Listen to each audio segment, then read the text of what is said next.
നരേന്ദ്രമോദിയെയും അമിത്ഷായും കാണുമ്പോൾ ഇരട്ടച്ചങ്ക അപ്രത്യക്ഷമാവും. പിന്നെ 90 ഡിഗ്രിയിലാണ് കുനിയുന്നത്. അവരെവിടെ ഒപ്പിട്ട് കൊടുക്കാൻ പറഞ്ഞാലും ഒപ്പിട്ട് കൊടുക്കും. എന്നിട്ട് ഇവിടെ വന്ന് നമ്മളൊരു മതേതരത്വം ഭയങ്കര പ്രസംഗമാണ്, രഹസ്യബന്ധമാണ് സംഘപരിവാറുമായിട്ട്. അതും കേരളത്തിലെ മതേതര കേരളത്തിന് ബോധ്യപ്പെട്ടിട്ടുണ്ട്. പൊളിച്ചടുക്കും അതുകൂടി.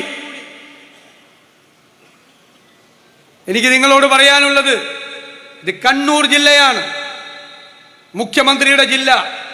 കേരളം മുഴുവൻ ഈ ദുർഭരണത്തിന് അവസാനം കുറിക്കാൻ കാത്തിരിക്കുമ്പോൾ ഏറ്റവും ഉജ്ജ്വലമായ വിജയം നേടേണ്ട ജില്ല ഏതാ? കണ്ണൂർ. ഈ ഇലക്ഷൻ തൂക്കാൻ ഞാൻ ഈ വേദിയിലിരിക്കുന്നവരെയും നിങ്ങളെയും ഏൽപ്പിക്കുന്നു, നേതാക്കളെ, പ്രവർത്തകരെ. ഈ ഇലക്ഷൻ കണ്ണൂരിൽ നിങ്ങൾ തൂക്കിയേക്കണം. ഉജ്ജ്വല വിജയം UDF നേടാം. ഞാൻ നിങ്ങളോട് പറയുന്നു, 100-ലധികം സീറ്റുമായി ഐക്യ ജനാധിപത്യ മുന്നണി അധികാരത്തിലേക്ക് തിരിച്ചു വരും.